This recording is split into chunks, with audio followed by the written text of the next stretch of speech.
The year was 2005. The location was Bangkok, Thailand. A couple of you have heard this story before, but most of you have not. Yes. Yes, that is correct. Shush. So, my daughter was about to say all of my passwords out loud, and you could have accessed my bank. In 2005, in the summer of 2005, my buddy Mark Murphy called me up from Bangkok, Thailand, and he was like, dude, you got to come visit me in Thailand. And I was like, dude, I'm broke. I can't visit you in Thailand. And he was like, dude, I can't come home for 2 years because I signed a contract with this company that I'd stay here in Thailand. Come see me. And I was like, Mark, I'm broke. I can't come see you. I was in grad school, which means I was working on like another degree, and I didn't have any money. And so he was like, man. So we hung up. He calls me back the next day, and he goes, dude, I just bought you a plane ticket to Thailand. I was like, what? Sure enough, he had all this extra money because it's really cheap to live there. And so he called my wife, and he bought me a plane ticket to Thailand and said he would cover all of my costs when we were in country. And I was like, sweet. So I hop on a plane in Cleveland, Ohio. I fly from Cleveland to Chicago, from Chicago to Tokyo, from Tokyo to Kyoto, and from Kyoto to Bangkok. It was awful. But after about 30 hours of travel, I get there.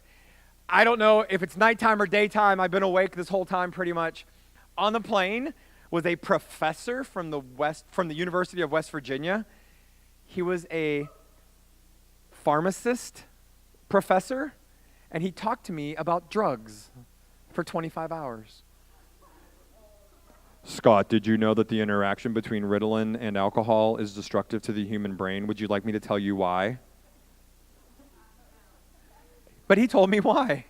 And then he told me about more. It was awful. So I get to Thailand, and it's like midnight Thailand time.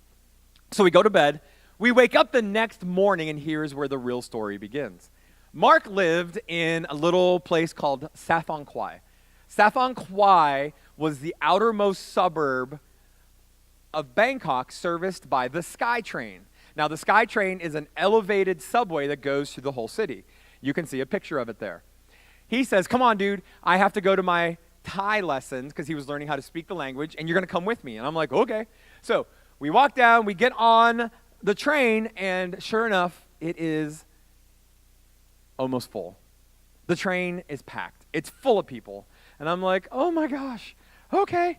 So thankfully we get a seat, and we sit down on the train, and I don't know what to do, but like I'm all excited, right? Because I'm in this country, and I'm looking out the window, and I can see like buildings, and it's crazy. And sitting all around me are Thai people, right? Because I'm in Thailand.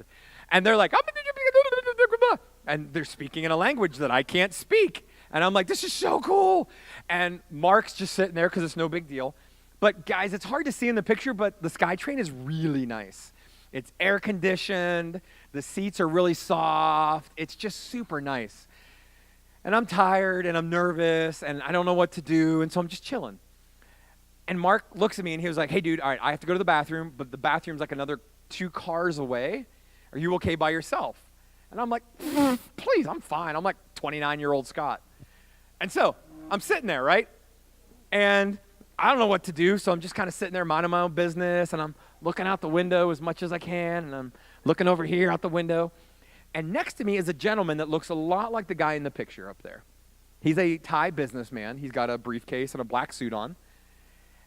And I don't know how to say hi to him. I want to say hi, and if I could talk to him, I would. And so I kind of look over, and he's got this really serious look on his face. And kind of like Andrew's right now. And I just kind of look at him, and it's really awkward because dude's eyeing me up. I kind of look at him, and I'm like, hey, man. And I know he doesn't speak English. At least I assume he doesn't. And he doesn't say anything. And then he kind of looks at, I'm sitting like this, and I had chacos on, actually. And he just kind of looks at my chaco, and he doesn't say anything. And I'm like, well, that's kind of weird. All right, dude. And so I'm just trying to ignore him, right? Because here's the problem. I grew up in a rough neighborhood, and if you're going to eye me up, if you're going to stare me down, I'm not going to get scared. I'm going to get mad. And then I'm going to want to fight you. And so he looks at me again, and now he's going from a serious look to an angry look. And I'm like, uh-oh. And he's really staring me down. And like I look over, and on his forehead, I see like little beads of sweat. And I'm like, dude's eyeing me up. What's up? And so now I'm looking at him, and I'm thinking, all right, we can do this. And I'm like, is there a problem, sir? But I don't say it nicely. I have a little bit of an attitude in my voice, and he could probably hear it. And he looks at me, and he goes, at least that's what I hear, right? And if you're in here and you're from Thailand and I offended you, I'm sorry. And now he's looking at me, and he's like, and he's like right here, and he's like pointing at me, and I'm like, what's up? All right, old man, I'll kick your butt. I don't care. And so now I'm kind of turning, and I'm like, what? I'm like, what's up?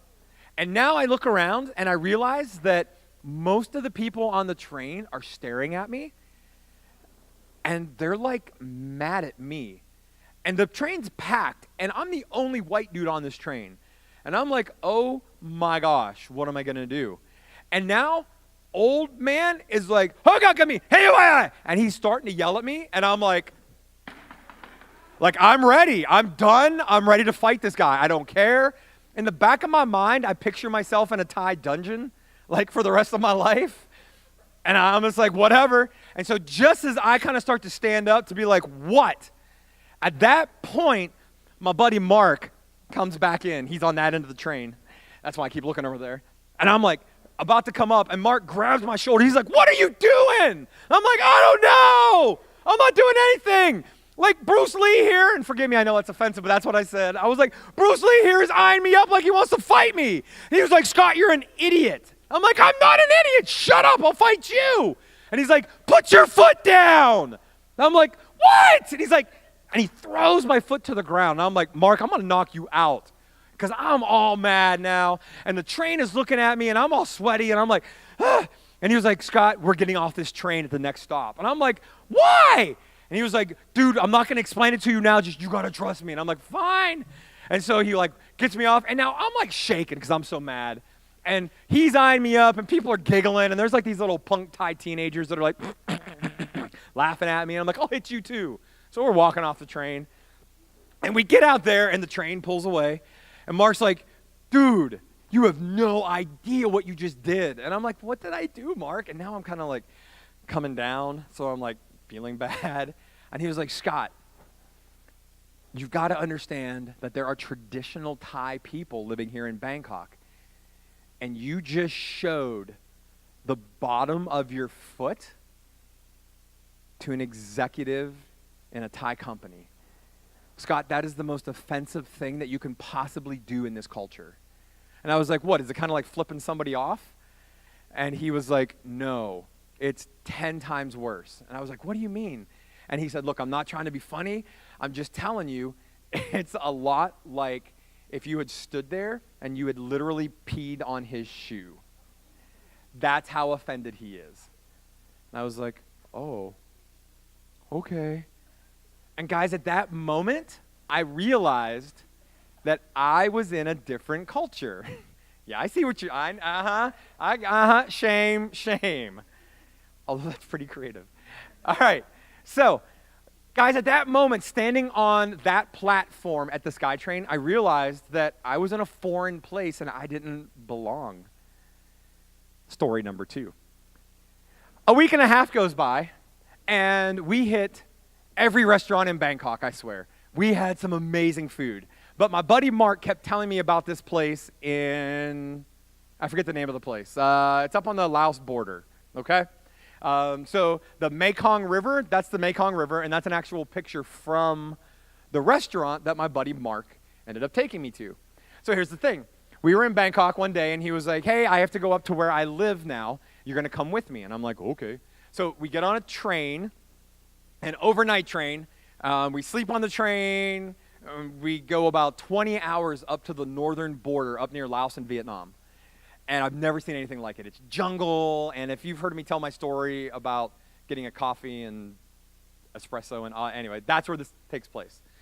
So we go up to this river. He's like, you got to see the Mekong. It's gorgeous. It's beautiful. And there's this restaurant that has this amazing BDS soup.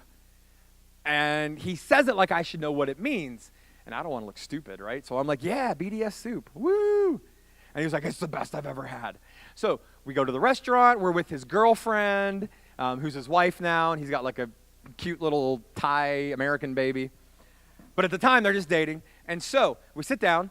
As we're walking up to the restaurant, I see this cow kind of back by the side of the restaurant. And the cow has this like big pail around his neck, like a silver, almost looks like a milking pail. And I'm like, what's up with that? And he was like, don't worry about that. And I'm like, really? And he's like, nah, I don't know what that is. Dude's lying. He knows. So we go in, we sit down, and they serve me this stuff called Thai iced tea. It's called Cheyenne. It's so good. So we drink that, and we drink that. And then he was like, dude, you ready? You ready for the BDS? And I'm like, I'm ready for the BDS. Bring it on. And again, I'm pretending like I know, and he knows I don't know. So we're sitting there, and they plop that bowl down in front of me. And I'm like, well, that looks interesting. And I noticed that he and his girlfriend didn't get the BDS. I'm like, dude, you're not getting it? He's like, nah, man, it's just like, it's a treat. It's a delicacy. We know, we've had it. You don't know. And he was like, go ahead. And I'm like, well, what's in it? And he was like, you don't know? And I'm like, yeah, I know. So I take a sip, and it's not terrible. It's a little thick. It's really salty, and it's a little gummy chewy. And I'm like, okay. And so I take another bite. I'm like, I've tasted this stuff before. Where have I had this? And then I realized where I'd tasted this flavor before. I tasted this flavor the last time I bit my tongue and it bled. Because I was drinking something called blood drop soup. Here is how you make blood drop soup. You take a cow and you put a pail around its neck, and you take a little knife, a very small little knife, and every day you cut it in the same place, in the same vein. And every day that cow bleeds about a pint or two of blood. And then they stick something on the cow, and the cow's neck heals until the next morning, until they take boiling chickeny kind of soup, and they take the blood, and in a dropper or in a spoon, they drop it into the boiling water. Drop, drop. And as soon as it hits the water, it coagulates into a scab. And that is what you eat. You eat blood drop soup. In that moment, much like when I was on the platform at the SkyTrain, I realized again, you know what? I don't belong here in Thailand. I want a burger. Like, I don't want to eat the cow's blood. I want to, like, eat the cow. Like, give me a burger. And sure enough, the whole time I was there, and I've got other stories that I can tell from Thailand. I wish we had time. Oh, my gosh, we have no time. I realized that I don't belong there. I'm not from that part of the world. And you know what? It got me to thinking about a verse. And that verse comes from 1 Peter chapter 2. And that verse says this. It says, "Dear friends, I warn you as temporary residents and foreigners to keep away from worldly desires that wage war against your very souls." Guys, when Peter wrote that, he had you in mind. Now, maybe not you specifically, but he knew that people would read this in the future. And he wanted you to know that if you're a Christian, you don't belong in this world. This world is not your home. You are simply a temporary resident or a foreigner. Now, what do I mean by that? Well, think about the world you live in, and think about the Bible and what you know of it. Does this world and the Bible line up real well? No. Think about the music your friends listen to. Think about the lyrics. Does that line up with Scripture? Probably not. Think about the movies. Think about the commercials. Think about the billboards. Does that line up with Scripture? Probably not. And so tonight, for the next 10 minutes, I just want to take a look at some of the stuff that goes on in our world and hopefully encourage you to choose to not be a part of it. So we're going to do this in two ways. We're going to talk about the injustices and the nasty stuff that can happen, and then we're going to talk about the stuff that is just blatantly against Scripture and the world says is okay. You ready? Here we go. In Greensburg, there's a police department, obviously, right? And the Greensburg police, for the most part, are pretty awesome. I know a lot of officers. I know the chief of police's kid really well. I love those guys. But, and I'm not going to use his name because his dad asked me not to use his name, but there is a student in Greensburg. He is a sophomore this year. His mom is white. His dad is black. He looks African American. He was on his bike one day. He lives in a little place called South Greensburg, and he was riding his bike from his house, which is about 3 blocks away, down to a BP, where he was just going in to get some pop. As he crossed Route 119, or Main Street in Greensburg, to ride over to the BP, a Greensburg policeman showed up, followed him really close to his bike, tailed him up to the BP, and let this kid go inside. So the kid goes inside, and this is a great kid. This kid is unbelievable. I love him. My kids could marry this kid. Like, that's how much I like this guy. I'm serious. Like, in the future, not today, you're too young. So, when this kid comes out of the police, comes out of the shop, the police are, like, against the wall. And he's like, sir, I didn't do anything. What are you doing in the store? I was buying a pop. Empty your pockets. And at this point, I almost said his name. He gets mad. And he was like, you know what, I'm calling my dad. I'm not doing anything until my dad gets here. And he looks at the officer, and he's been trained, and he goes, I'm going to reach into my pocket, and I'm going to pull out my cell phone, and I'm going to call my dad. So he reaches in, he pulls out his cell phone, and he calls his dad. His dad comes down, and his dad's pretty important in Greensburg. This family has a lot of money, and the dad goes off. What are you doing to my kid? Ah! And the cop's like, well, he looks a lot like somebody that was involved in a robbery at Sunoco in downtown Greensburg. And the dad's like, that's 5 miles from here. You think my kid rode from there to here in 5 minutes on a bike? You think he came from South Greensburg down? What's wrong with you? And the guy's like, well, I thought. And he was like, no, you just see a black kid on a bike. The guy was in a car, right? Well, yeah.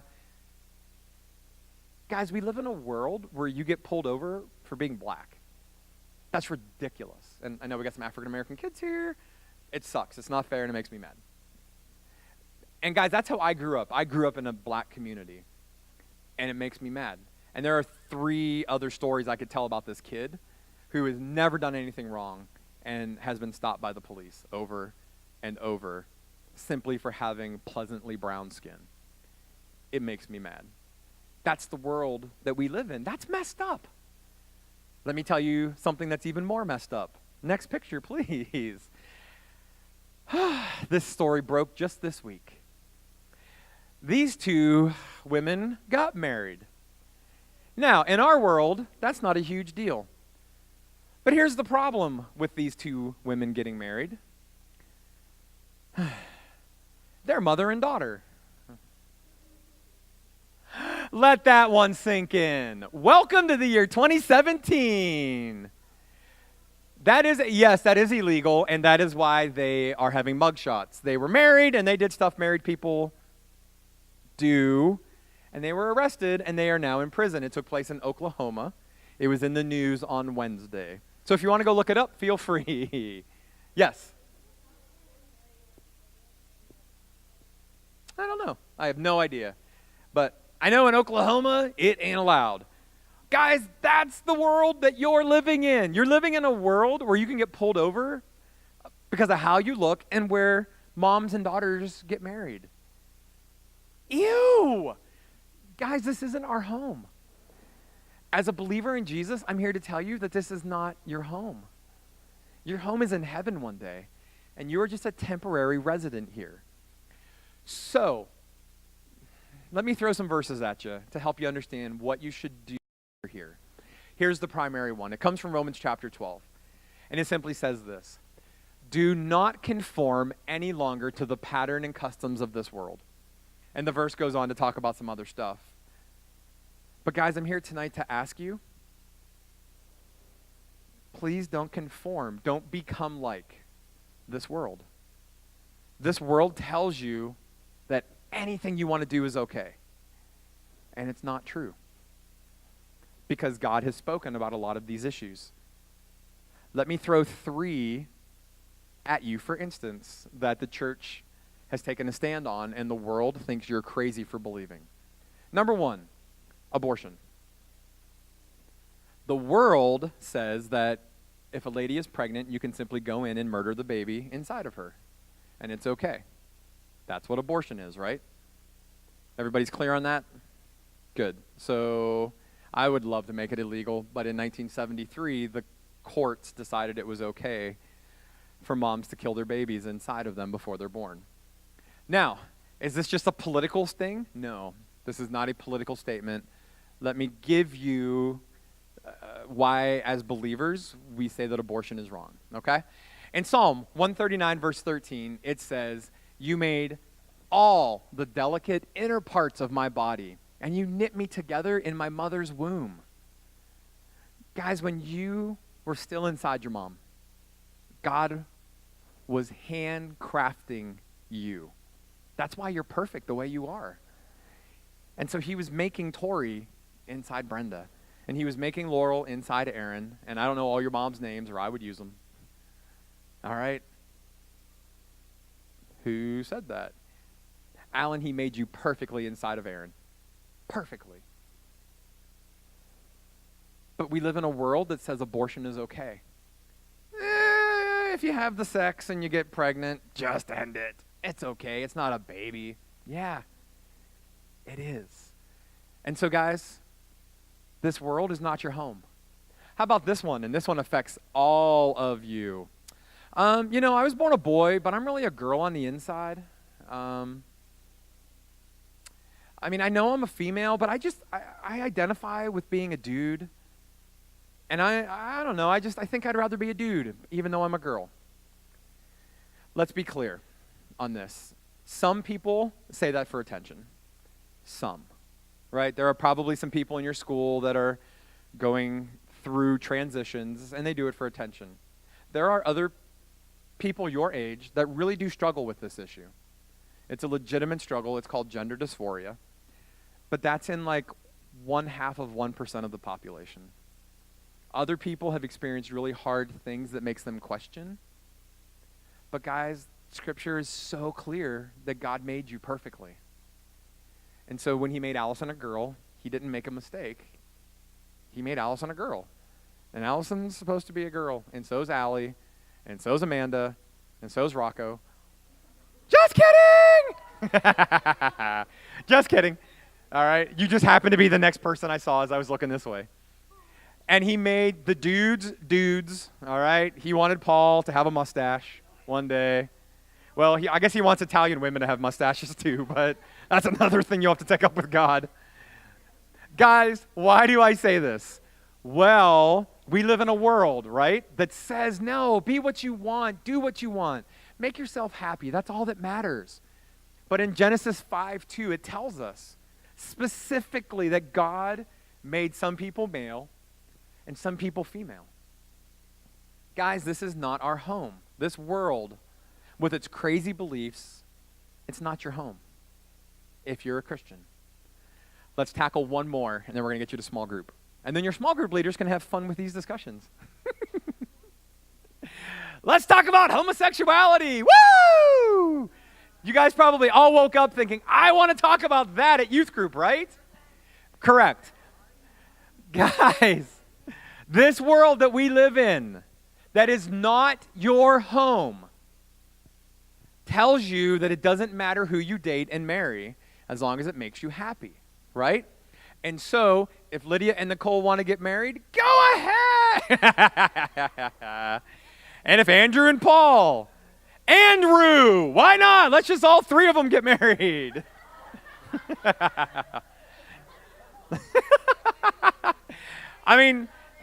I'm thinking about marrying my mom next week, so oh, wait, that's the other people. Guys, this isn't our home. This is crazy stuff, right? Now, let's not just laugh at this issue, okay?